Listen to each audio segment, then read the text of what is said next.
بسم الله الرحمن الرحيم يا أيها الذين آمنوا اتقوا الله حق تقاته ولا تموتن إلا وأنتم مسلمون يا أيها الناس اتقوا ربكم الذي خلقكم من نفس واحدة وخلق منها زوجها وبث منهما رجالا كثيرا ونساء واتقوا الله الذي تساءلون به والأرحام إن الله كان عليكم رقيبا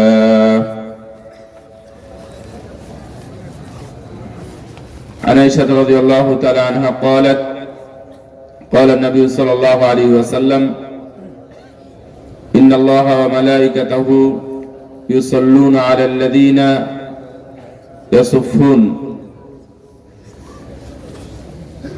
ومن سد فرجة في الصف رفعها الله بها درجات وبنى الله له بيتا في الجنة رواه الترمذي وعن أنس بن مالك رضي الله تعالى عنه قال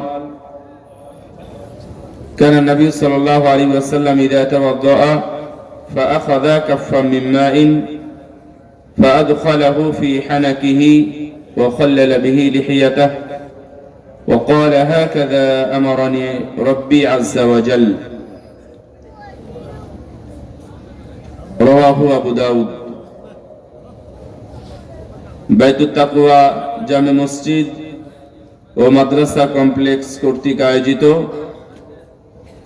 ওয়াজ মাহফিলের সম্মানিত সভাপতি অতিথিবৃন্দ ওলামা ইকরাম এবং আমার সামনে আমার প্রাণ প্রিয় দিনী ভাইয়েরা পর্দার আড়ালের বোনেরা সর্বাগ্রে আল্লাহর নিকট শুকরিয়া জানাচ্ছি আলহামদুলিল্লাহ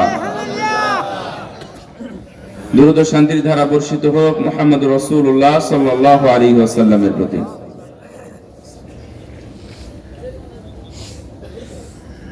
আমরা অতি উৎসাহ নিয়ে যারা এখানে একত্রিত হয়েছি আমাদের সবারই টার্গেট একটাই, সেটা হলো জান্নাত।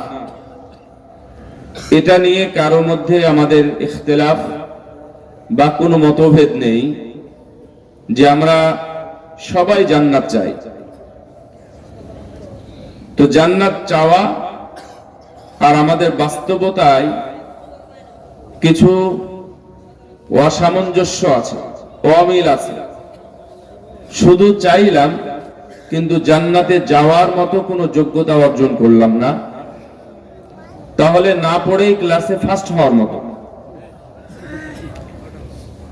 পুরো দিন শুধু ঘোরাঘুরি করে, পড়াশোনা নাই, টাইম কিল করে, সময় নষ্ট করে, কিন্তু ও আবার সবাইকে গল্প করে বেড়াই আমি ক্লাসে ফার্স্ট হব। ও ফার্স্ট কেন? দেখা যায় যে টপ 10 এর মধ্যেও থাকতে পারে না, 50 জন ছাত্রের মধ্যে হয়তো বা 40-এর পরে চলে যায়। তার কারণ ওর পড়াশোনাই নাই। তো আমরা মুসলিম যেমন সবাই চাই যে আমরা জান্নাতি হব, জান্নাতে যাব। যে মা বোনেরা আসছে, মনে হয় মা বোনের দূরে থাকার কথা এখানে। তো যারা মা বোনেরা আসছেন ওনাদেরকেও জিজ্ঞাসা করেন, ওনারাও বলবেন যে আমরাও জান্নাতে যাব। কিন্তু পর্দা করলে জান্নাত যে অনেক দূরে চলে যায় এটা ওরা এখনো খেয়াল করে না, জানে, শুধু বলে যে আমি জান্নাতে যাব। আবার দেখবেন যে গীবত, তোহমাত ইত্যাদি এসব নিয়ে আছে। তো আমার আজকে ছোট্ট বিষয় হলো শরীয়ত যথাযথভাবে মূল্যায়ন করা এবং এর আলোকে কোরআন এবং সহিহ সুন্নাহ ভিত্তিক আমি কিছু মূলনীতি উপস্থাপন করব ইনশাআল্লাহ। সেই মূলনীতি, যেমন একটা মূলনীতি আপনাদেরকে বুঝাই, কেন মূলনীতিগুলো আমি বলবো। এই আমার হাতে যে কাগজটা আছে, এই কাগজটা যদি কেউ আজকে উঠাই ফেলাই আপনার সামনে, তাহলে ও অপরাধী। রাত 12টার পরে, তখন 2-4 জন ছিল, তাও অপরাধী। রাত 12টার সামনে, সবার সামনেই, রাত 12টার পরে সবার সামনে যদি এই পোস্টারটাকে উঠিয়ে ফেলাই, তাহলে তার দিকে কেউ ঘুরেও তাকাবে না। অথচ পোস্টারটা যদি উঠিয়ে ফেলে আগে, এটাও একটা অপরাধ, দণ্ডনীয় অপরাধ, চাইলে ওর কোনো দণ্ড হতে পারে। কিন্তু যখনই রাত 12টা পার হয়ে যাবে, এটার আর কোনো মূল্য নাই, কোনোই মূল্য নাই। কেজি আকারে হয়তো বা বিক্রি করতে হবে। কেউ যদি ওর উপর আর একটা পোস্টার মেরে দেয়, বরং সেটা আরো ভালো। আরো একটু দেখেন, এই কাগজটা যদি আমি কামড়িয়ে খেয়ে ফেলি, এটা কি খাওয়া হালাল হবে? কেন হালাল হবে না? দলিল। হালাল না মানে কি হারাম? তাহলে হারামের দলিল চাই। কেউ দিতে পারবেন? তাহলে খাওয়া যাবে, এটা হচ্ছে মূলনীতি। এটা হারাম না, চাইলেই খেতে পারবে। বোতলে পানি আছে, পানিটা খাওয়া তো হালাল, এটা বুঝতেই পারছি। কিন্তু বোতলের যে ইনস্ট্রুমেন্ট যেগুলো আছে, উপাদান যেগুলো আছে, আপনি এটাও যদি খেয়ে ফেলেন, শরীয়ত নিষেধ করবে।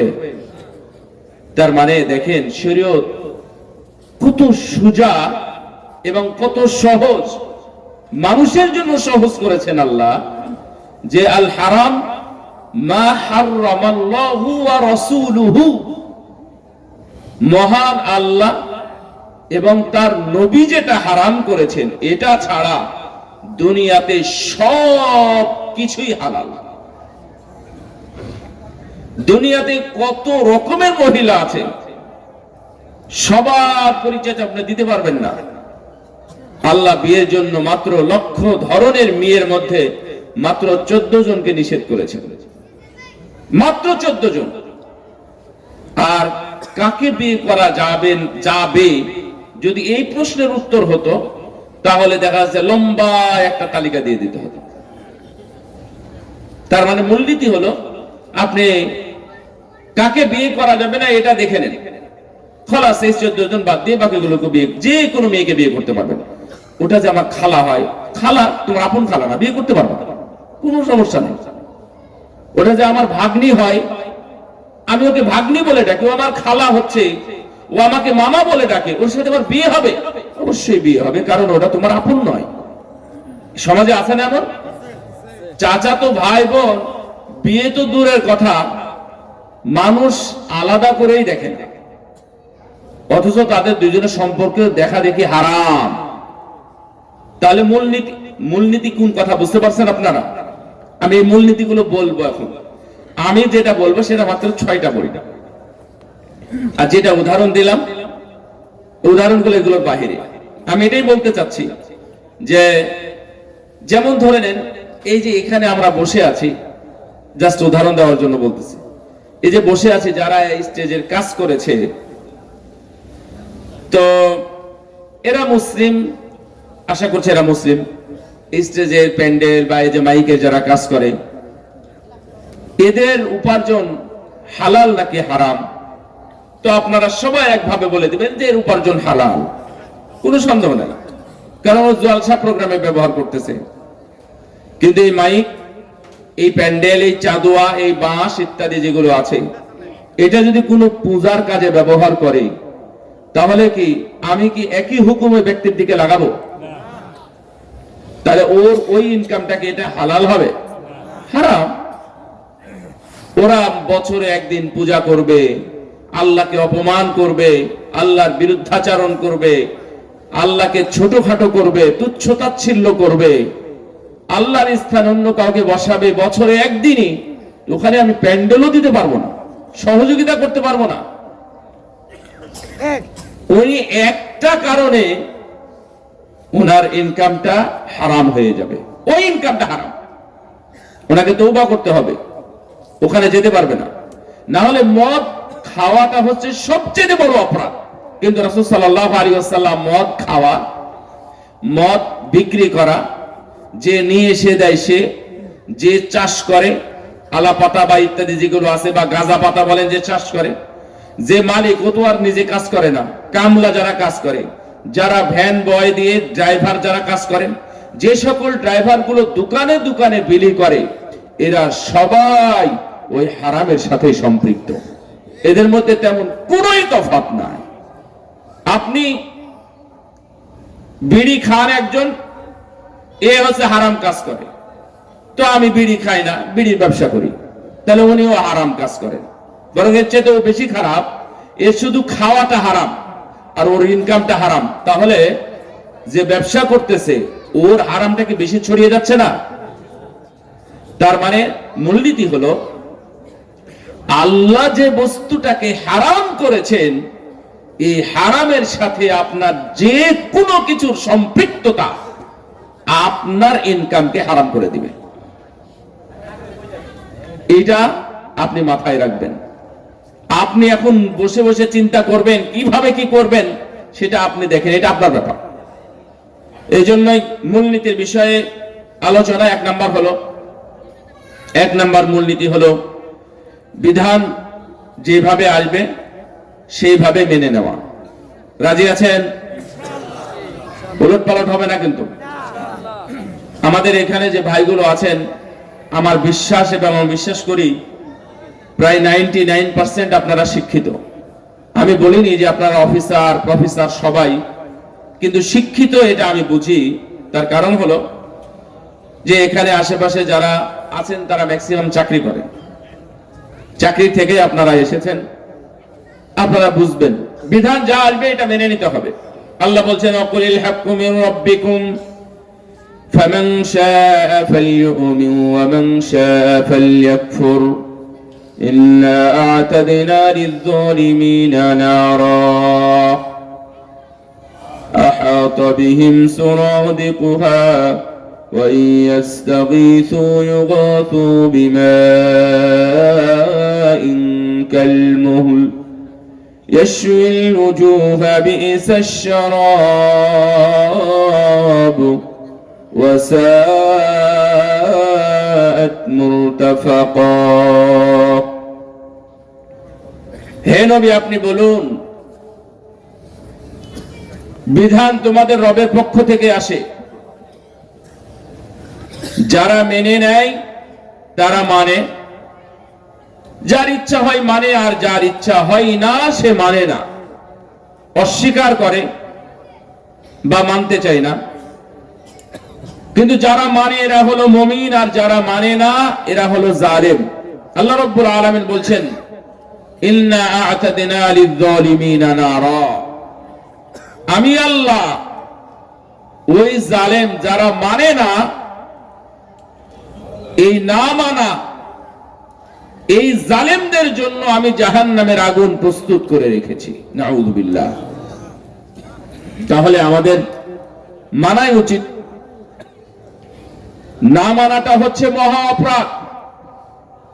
এটা আবার দুই ধরনের হয়।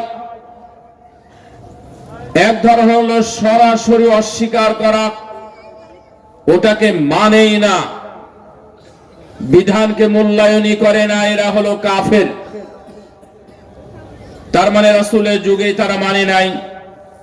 রাসূল সাল্লাল্লাহু আলাইহি ওয়াসাল্লামের আবু বকর রাদিয়াল্লাহু তাআলা আনহুর বন্ধু থাকা সত্ত্বেও তাদের তাকদীরে ইসলাম আসে নাই, মেনে নেয়নি। এই মেনে না নেওয়াটা হচ্ছে এক অপরাধ। এরা হলো আবু জাহেলদের দলে, এরা হলো বেঈমান কাফের মুশরিক অমুসলিম।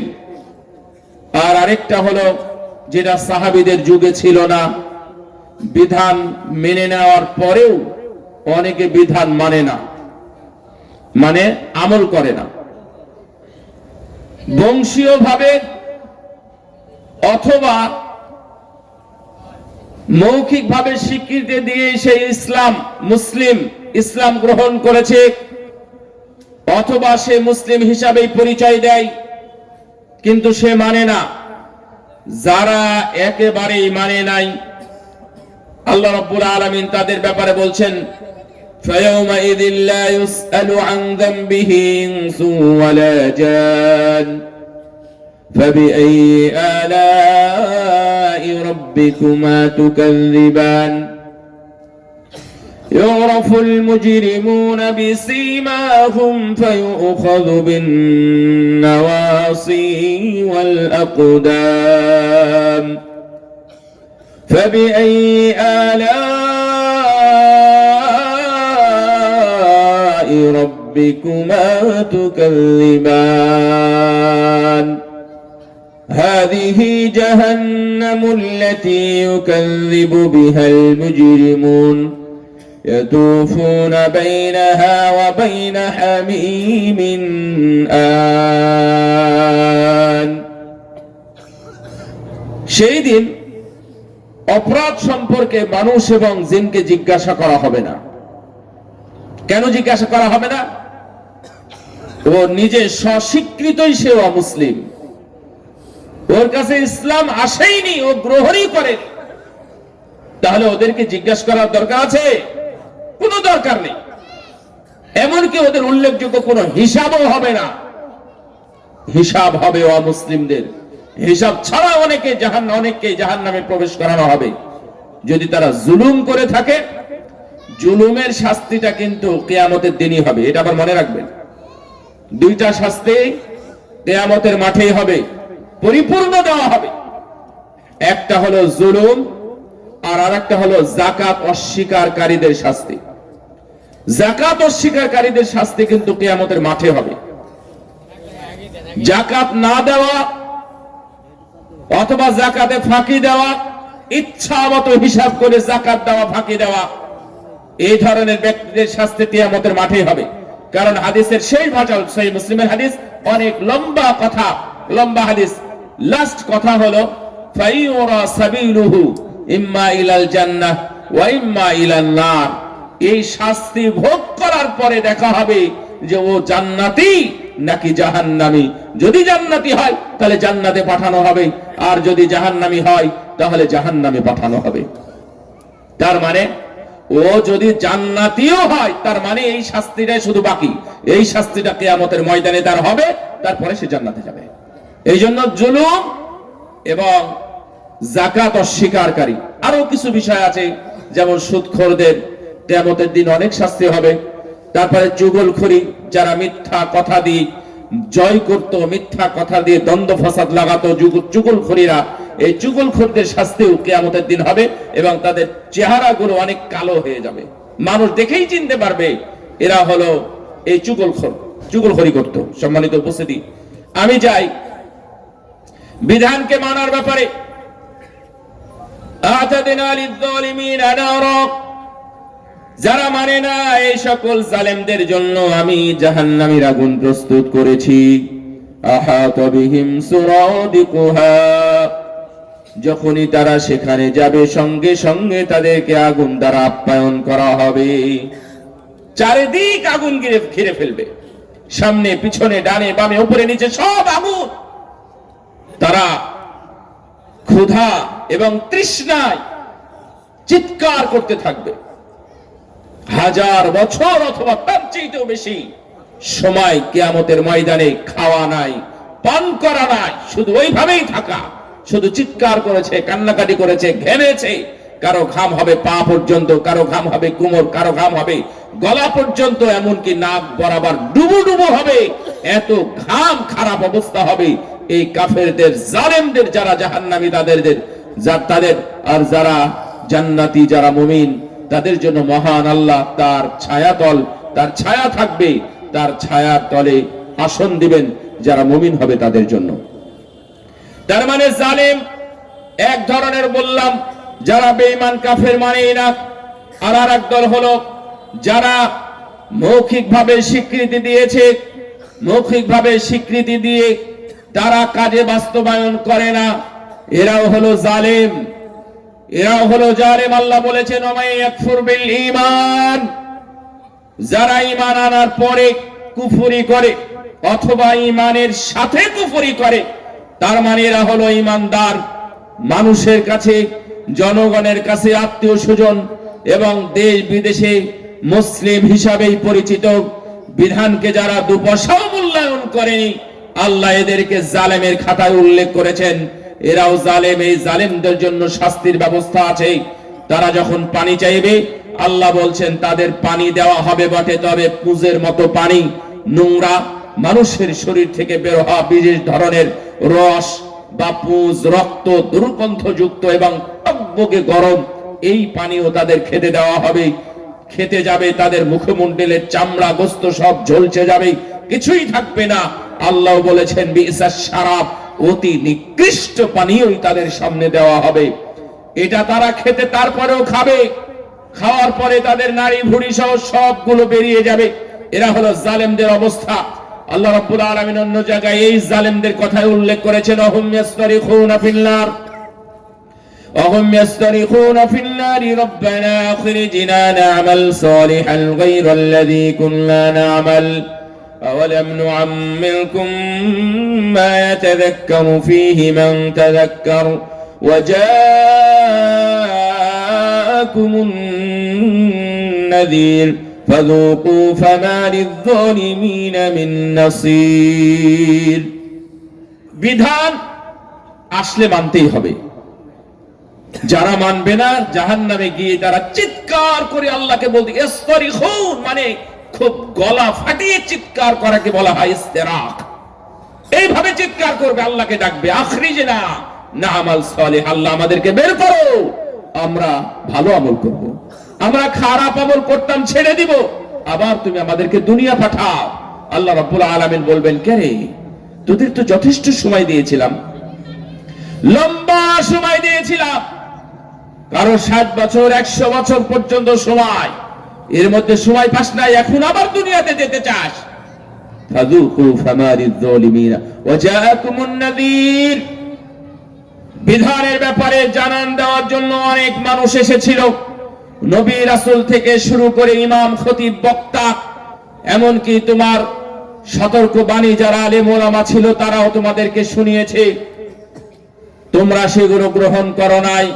সুতরাং এই জাহান্নামেই থাক, এখানেই খা, এখানেই উপভোগ কর, তোদের জন্য কোনো সাহায্য আজ আমার পক্ষ থেকে নাই। নাউযু বিল্লাহি মিন যালিক। জাহান্নামীদের যন্ত্রণা আরো অনেক বেড়ে যাবে। সম্মানিত উপস্থিতি, এই জন্যই বিধানটা মেনে নিবেন। আমি 2-3টা বিধানের কথা জাস্ট বলবো। কেমন সাহাবীরা যেইভাবে বিধানকে মূল্যায়ন করেছেন, আমার নবী বললেন খাইবারের জয়ে, খাইবার যেদিন জয় হয় তার আগেই বললেন, এখন থেকে বাড়িতে যে গৃহপালিত গাধা আছে, গাধার গোশত হারাম। গাধার গোশত হারাম এটা আমরা এখন জানলাম, কিন্তু যখন আয়াতটা নাজিল হয়, মানে বিধানটা নাজিল হয়, সেই বুখারীর হাদিস, এটা আয়াত নাজিল হয় নাই, যখন বিধানটা আসে আল্লাহর নবীর কাছে, সেটা হলো খাইবারের সময়। তার মানে ইসলাম আসার বহুত পরে, 6ষ্ঠ হিজরির কাহিনী। সেই সময় জবাই করে গোশত কেটে যখন চুলায় রান্না হচ্ছে, আল্লাহর নবী বললেন গাধার গোশত হারাম করা হয়েছে, পাতিল সহ তুমি ফেলে দিয়ে আসো। সাহাবীদেরকে বললেন, সবাই ফেলে দিয়ে আসলো।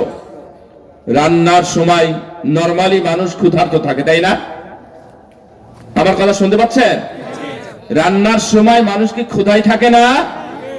একজন সাহাবী আপত্তি জানান না, তারা পাতিল সহই ফেলে দিয়েছিলেন। পরবর্তীতে একজন সাহাবী বললেন, ইয়া রাসূলুল্লাহ, পাতিলও কি ফেলে রেখে আর চলে যাব আমরা? তখনই আল্লাহর নবী বললেন যে না, পাতিল তোমরা নিতে পারো।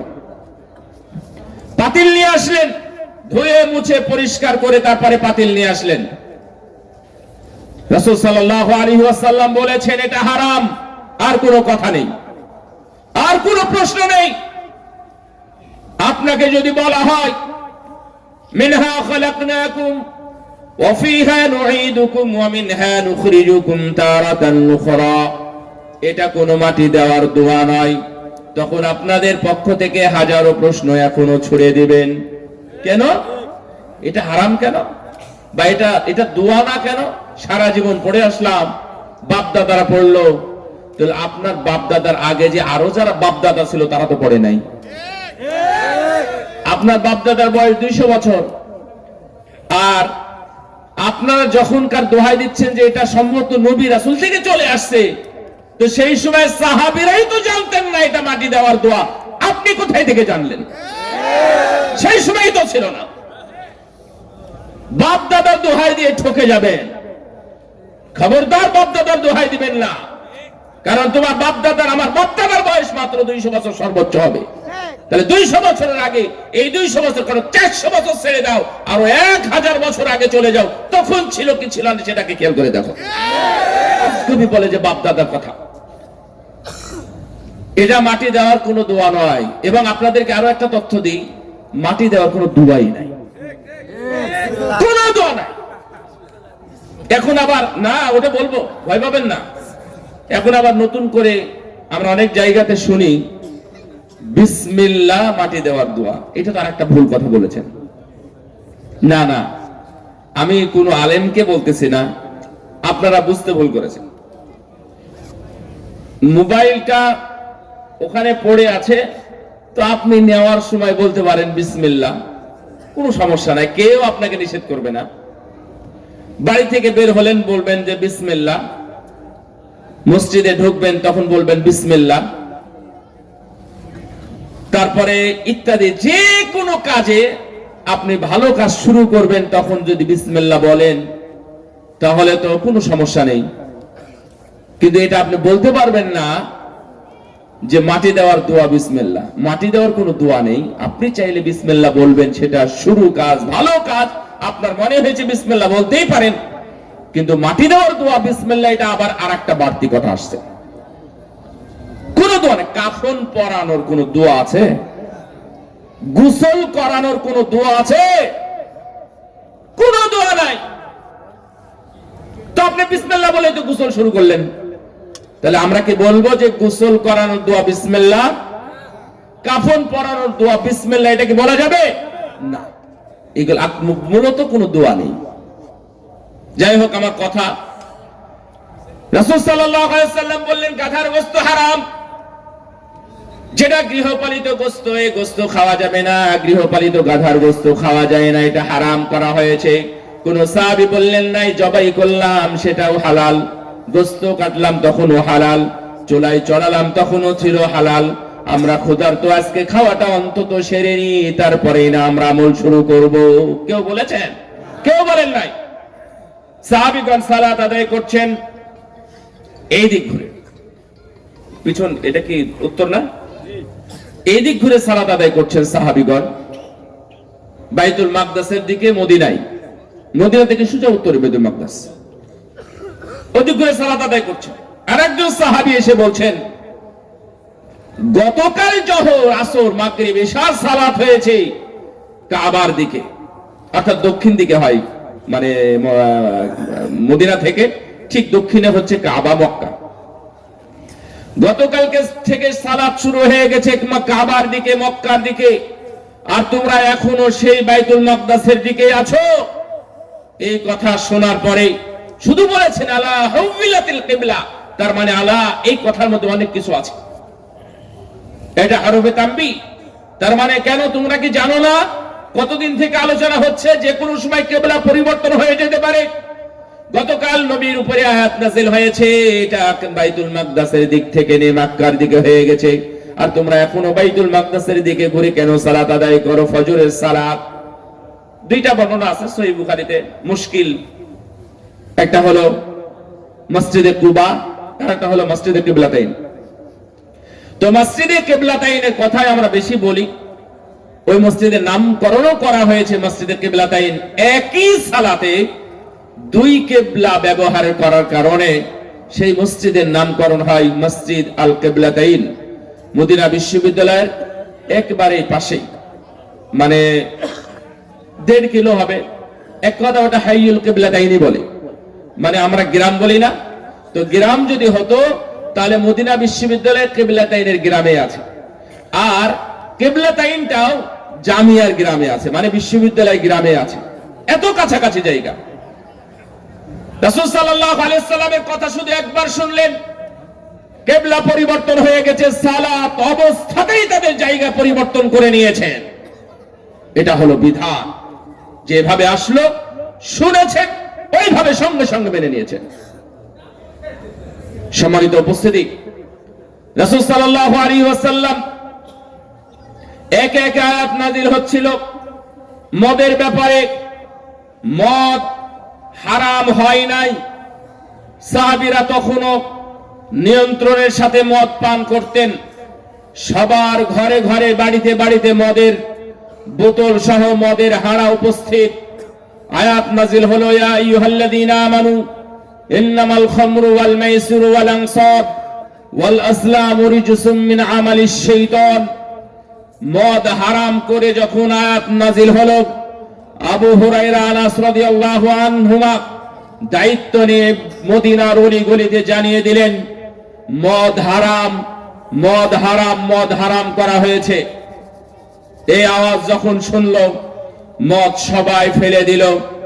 মুসলিমদের বাড়িতে তারপরে কারো বাড়িতে মদ ছিল, আল্লাহর কসম আপনি ওই সময় কোন হাদিস নয়, তাফসীরেও পাবেন না, এমনকি ইসলামের কোন ইতিহাসেও আপনি পাবেন না যে কোন সাহাবীর বাড়িতে ওই দিনের পরে মদ পাওয়া গেছে।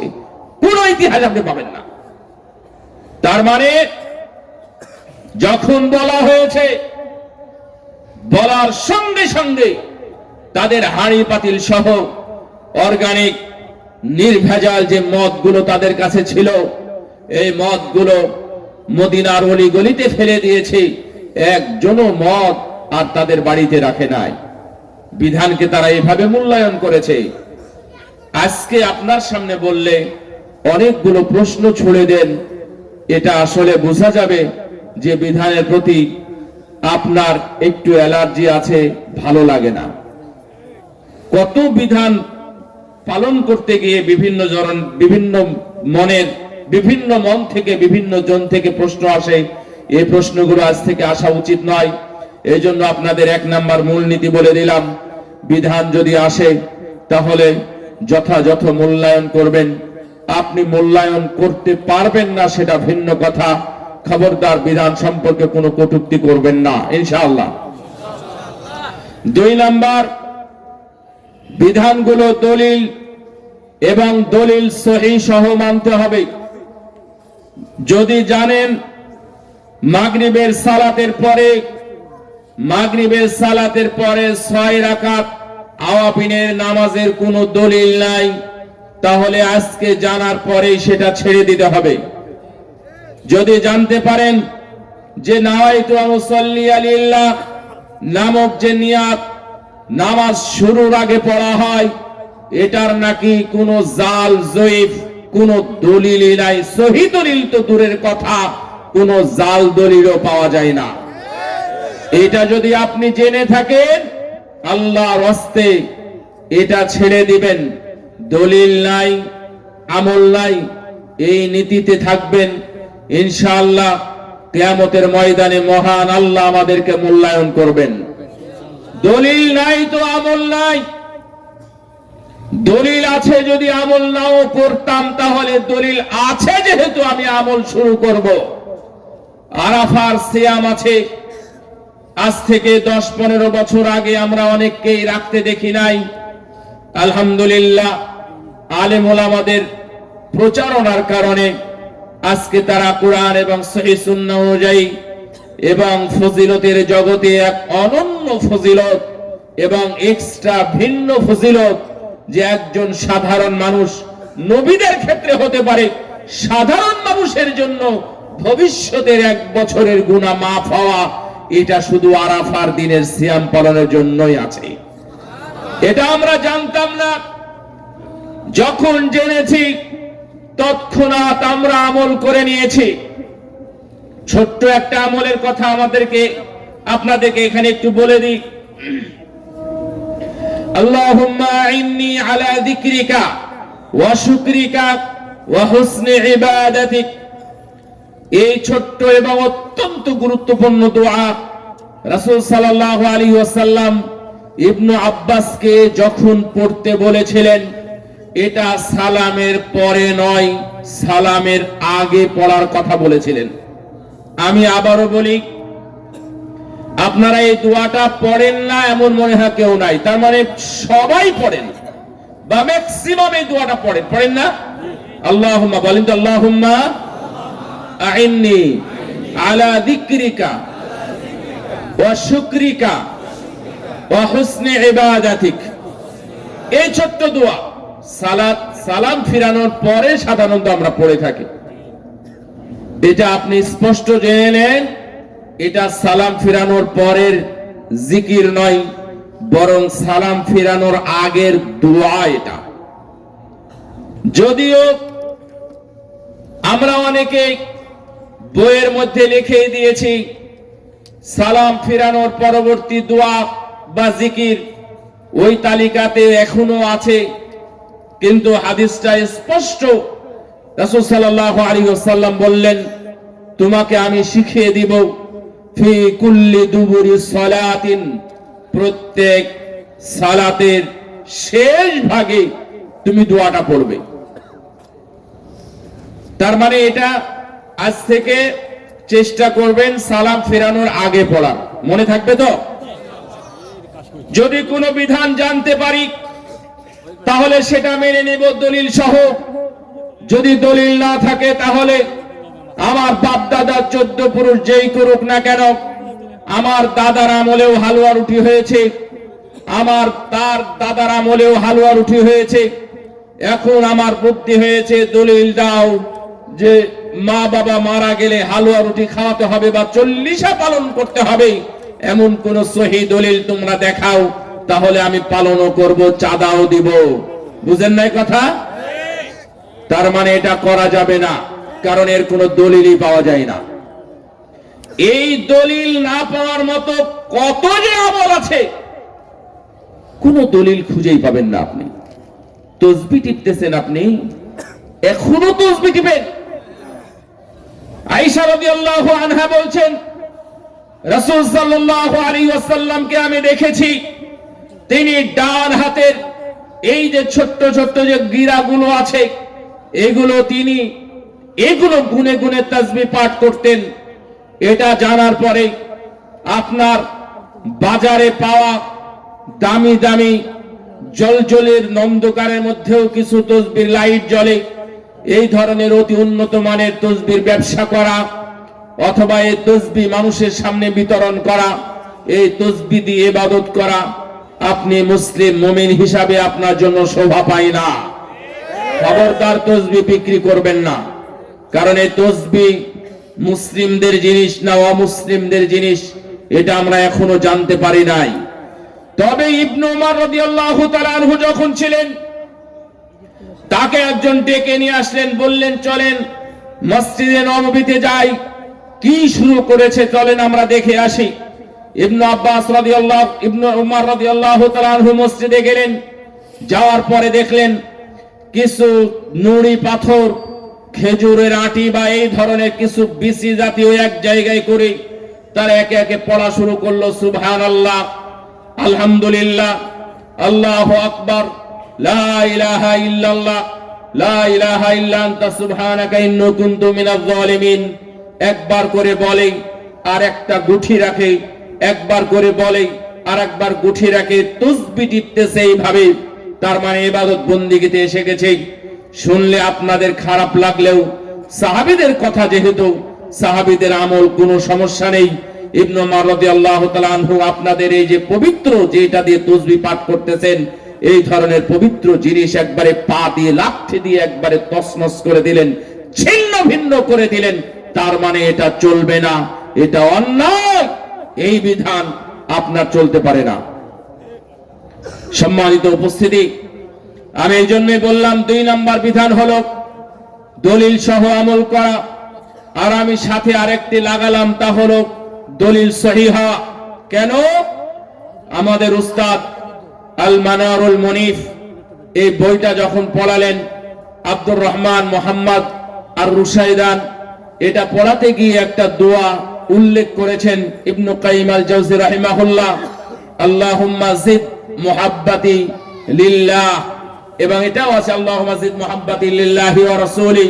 কুলাকুলি করার সময় আমরা এই দোয়াটা অনেকেই পড়ে থাকি, এখনো আমল আছে।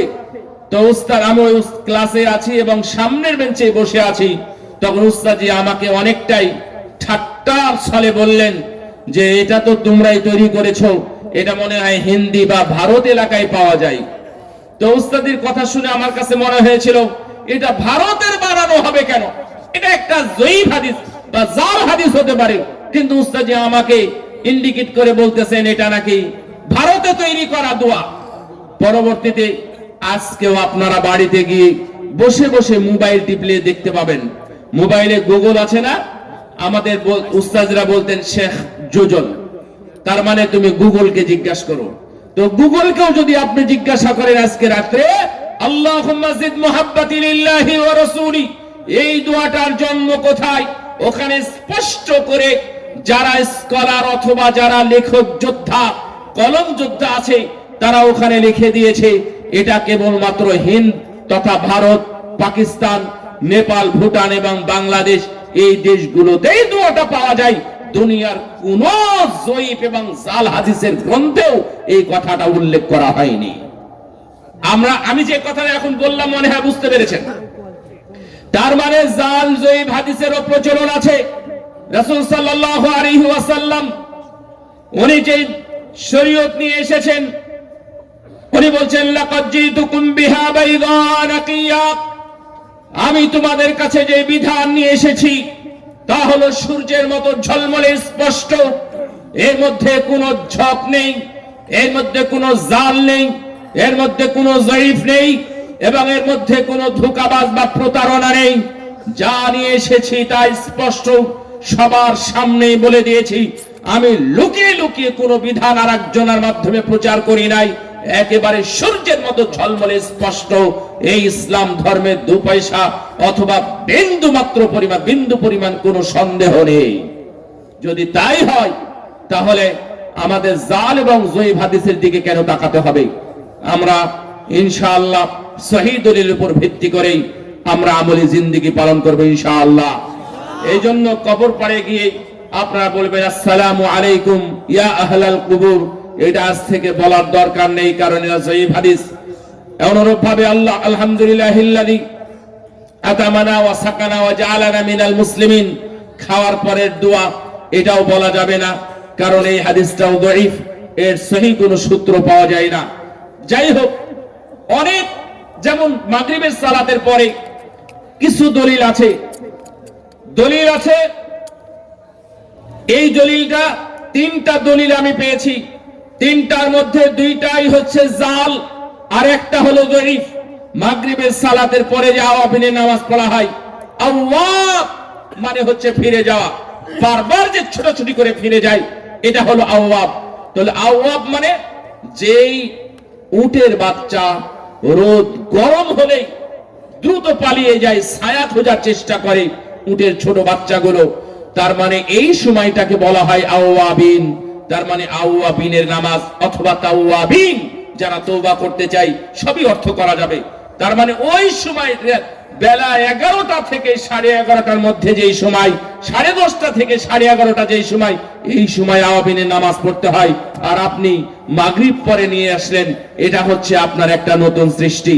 ফজরের সালাতের পরে সবাই মিলে, ইমাম মুক্তাদি মিলে কুরআন পড়াতে কোনো সমস্যা নেই।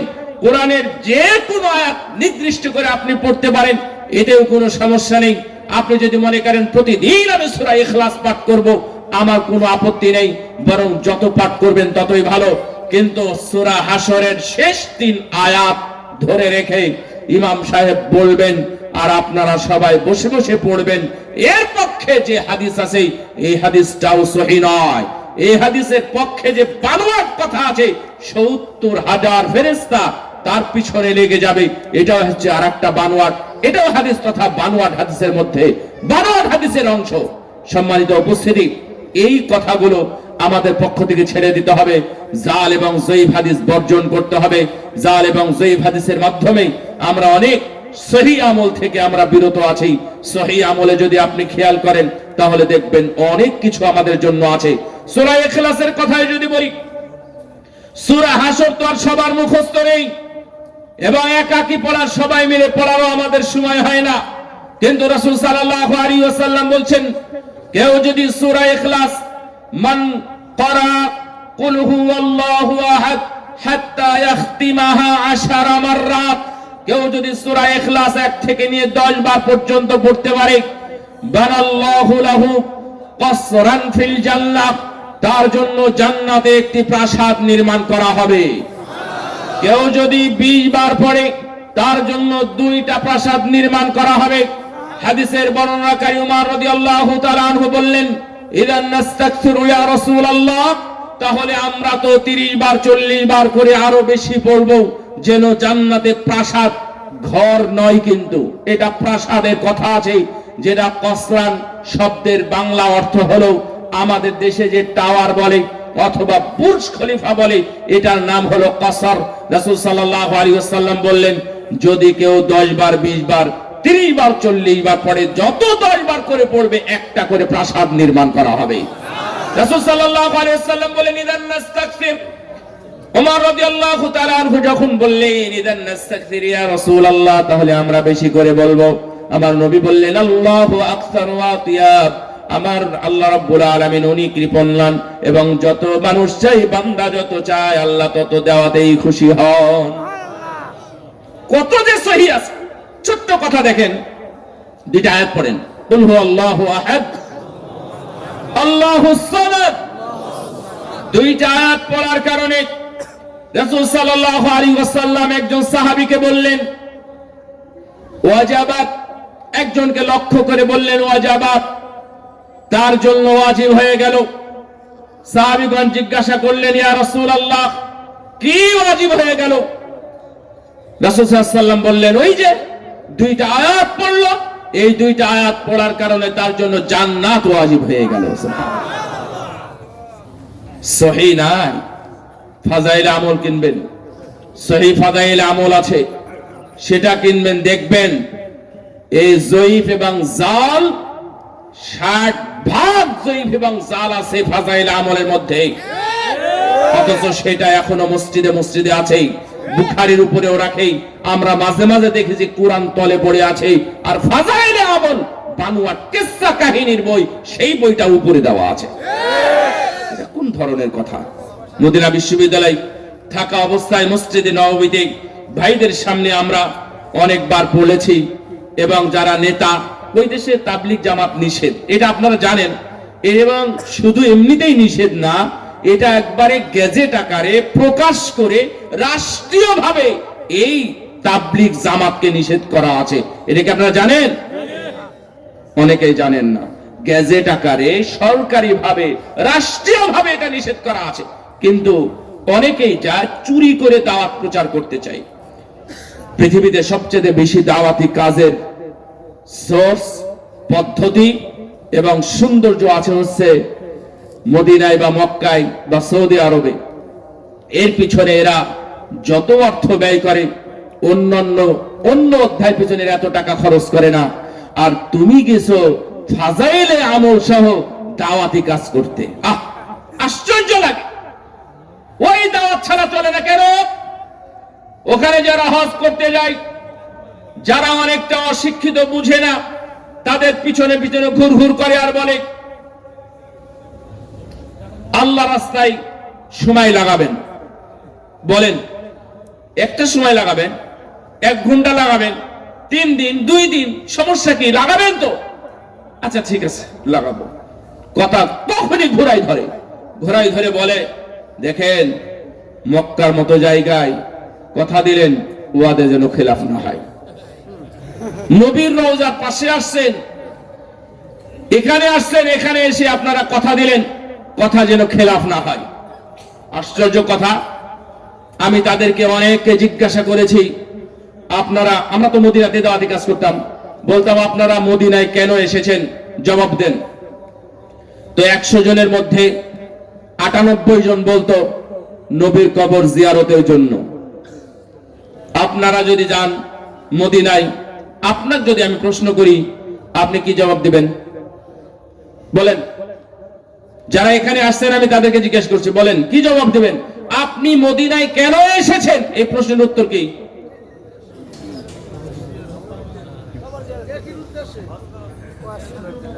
কবর জিয়ারত করতে,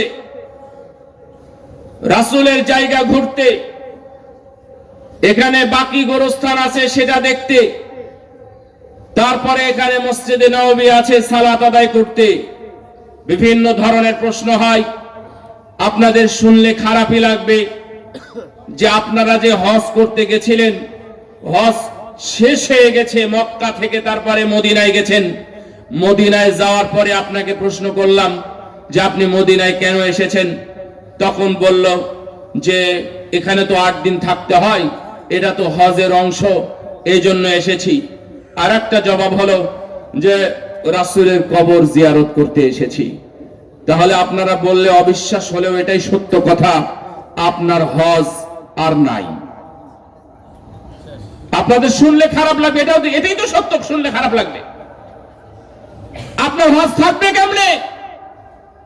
রাসূল নিজে নিষেধ করেছেন কবর জিয়ারতের উদ্দেশ্যে কোনো সফর নাই। আছে?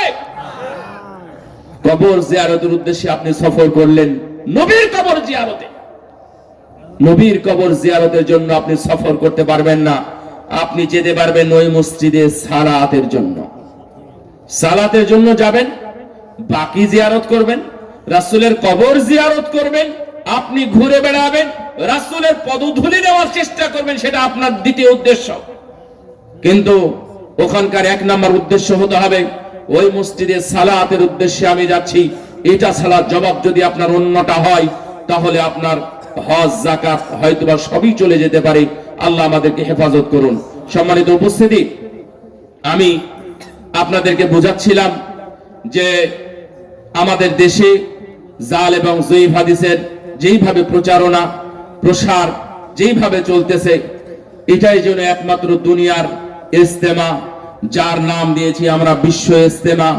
বিশ্ব ইজতেমার জন্য আজকে আমরা লাঠি ফালা, মারামারি, কাটাকাটি, ভাটা ভাঙ্গা ভাঙ্গি, এমনকি মারধর, শেষ পর্যন্ত মৃত্যু পর্যন্ত আমরা দেখতে পাচ্ছি।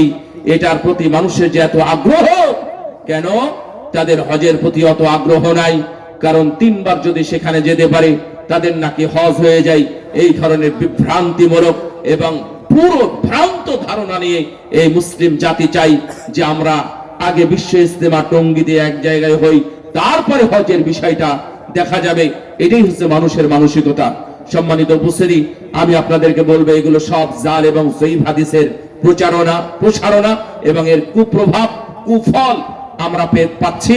এবং মানুষকে আমরা কোনো কিছু বুঝাতে গেলেই তারা আমাদেরকে ভুল বুঝতেছে যে না, দুনিয়ার সব মানুষ এক জায়গায় হয়ে গেল, আর এই আসছে চুনোপুটি একটা কথা নিয়ে, এটা নাকি চলবে না। তাহলে সৌদি আরব এটা নিষেধ করলো কেন? পুরো দুনিয়া চলতেছে, এরা নাকি ইসরায়েলেও যেতে পারে।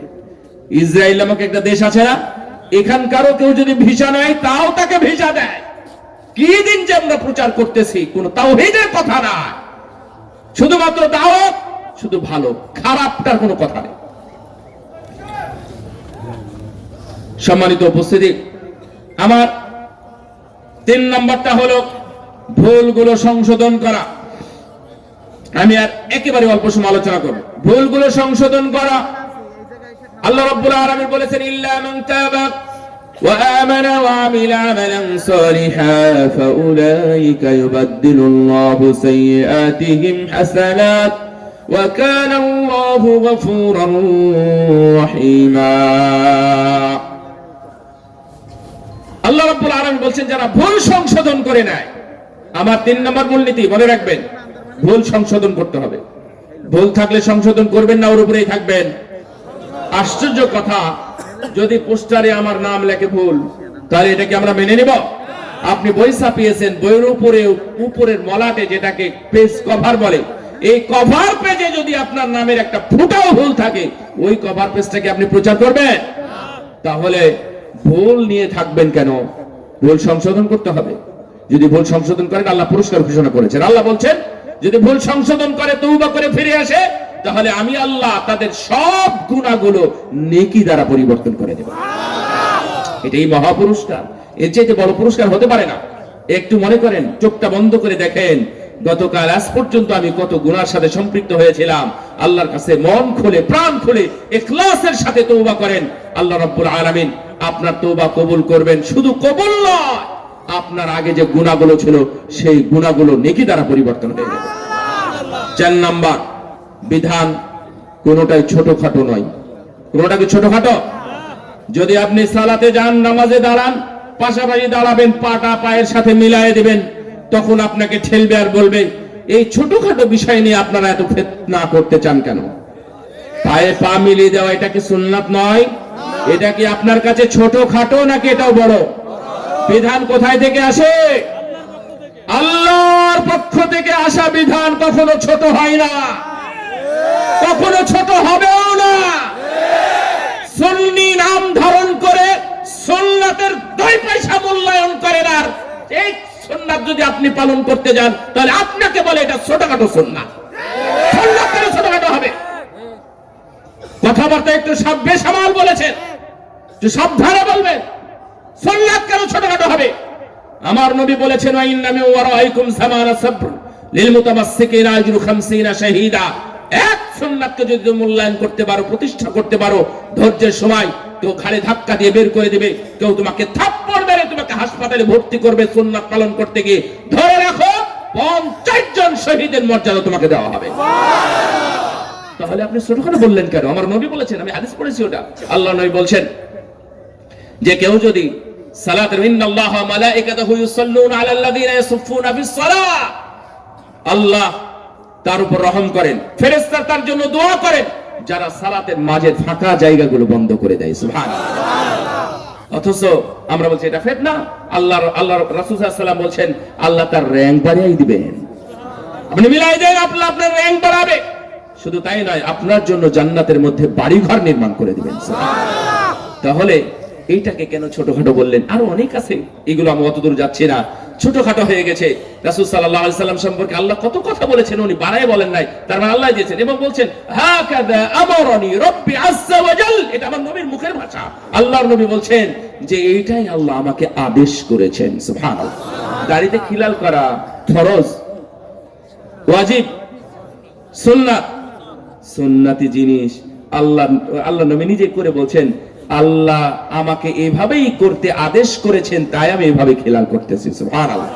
তার মানে সুন্নাত গুলো কোথায় থেকে আসছে? তাহলে ছোট করে বললেন কেন? আচ্ছা যাক, 5 নাম্বার 6 নাম্বার জেনে নেন, খালি আমি পয়েন্টটা বলে যাচ্ছি। যদি কতজন করলো, কোথায় করলো, কারা করলো না, বিধানের সাথে এগুলোর কোনো সম্পর্ক নাই। যদি সবাই সুদ খায় আপনিও কি খাবেন? সবাই যদি বেপরদা বেহায়া হয় আপনি বেপরদা ছেড়ে দেবেন? তার মানে এটাও একটা মূলনীতি। বিধান আসছে মেনে নেবেন, কয়জন করলে এটা আমার দেখার দরকার নাই। আর কাল মক্কর করবেন না। মক্কর করা বুঝেন? কে বলেন তো? কৌশল করা। খবরদার কৌশল করবেন না। কৌশল আপনার চাইতে আল্লাহ কি কম জানেন? আপনার কৌশল করে দাবিয়ে দিতে পারেন, কিন্তু তিনি দেন না। আমহিলহুম রুয়াইদা, আল্লাহ আপনাকে সুযোগ দিয়েছেন, তাই বলে আপনি কৌশল করবেন? হ্যাঁ, সুদ খাওয়ার সময় বলে যে ও আমাকে এমনি দিয়েছে তাই দিলাম। ঘুষ খাওয়ার সময় বলে আমাকে গিফট দিয়েছে, টিপস দিয়েছে, বকশিশ দিয়েছে, হাদিয়া দিয়েছে। এভাবে কৌশল করবেন কেন? এগুলো কৌশল। টাকনি নিচে কাপড় পরা যে হারাম, এটা তো আপনারা জানেন, আবার কৌশল করা কেন? এইভাবে পড়েছিলাম, না জেনে চলে গেছে। আপনার টাকনি নিচে কাপড় থাকবেই কেন? আপনি কাপড় বানালেন কেন? এই কথা আপনি কতদিন শুনবেন? যতটুকু যাবে ততটুকু জাহান্নামী। এটা হাদিসের উলামা, কিছুই না এটা। বারাকাল্লাহু ফিকুম। আজকে আমরা এই বাইতুত তাকওয়া জামে মসজিদে এখানে একত্রিত হয়েছি। আপনাদের যে মহাব্বত এই এখানকার প্রতি, আমি আরো অনেকবার এখানে এসেছি। একবার প্রোগ্রামে আসছিলাম, আমি খুতবায় আসছি, আমি এখানে একবার তারাবি পড়াইছি গত জুম্মায়, মানে গত রমজানে। আলহামদুলিল্লাহ, আপনাদের স্বতঃস্ফূর্ত অংশগ্রহণ এবং মহাব্বত, ভালোবাসা, এটা আসলে কোনো টাকা পয়সা দিয়ে মূল্যায়ন করা যাবে না এবং কিনাও যাবে না। আমি সর্বাগ্রে আল্লাহর কাছে দোয়া করছি এই ভালো কাজের সাথে, ভালো প্রতিষ্ঠানের সাথে থাকার জন্য। আল্লাহ যেন আমাদের সবাইকে জান্নাতের সদস্য হিসেবে কবুল করে নেন। আমরা এই প্রতিষ্ঠানের জন্য দোয়া করি। একজন যোগ্য ছেলে আছে আমাদের, এক ছেলে ইয়ামিন, এই যে ছেলেটা মাশাআল্লাহ এখন আছে। আশা করি আপনাদের ভালো কিছুই দিবে। আমি সামনাসামনি এভাবে বলার দরকার ছিল না, কিন্তু ওর যোগ্যতা, ওর অভিজ্ঞতা এবং ওর পাঠ তথা টিচিং বা তাদরিস যেটা, এটা আশা করি অনেক ভালো হবে। ও দারুল হুদার শিক্ষক, দারুল হুদা ইসলামিক কমপ্লেক্স রাজশাহী, যেটা আমি যেখানকার প্রিন্সিপাল, ওখানকার সে একজন সম্মানিত এবং যোগ্য ভালো একজন টিচার। তো আমরাই তাকে এখানে দিয়েছি, যদি আপনারা তাকে সহযোগিতা করেন ইনশাআল্লাহ আপনারাই ভালো কিছু পাবেন ইনশাআল্লাহ। এখানে আরেকটা মসজিদের কথা আছে, বাইতুল ফালা জামে মসজিদ কালামপুর, এখানে আপনারা জানেন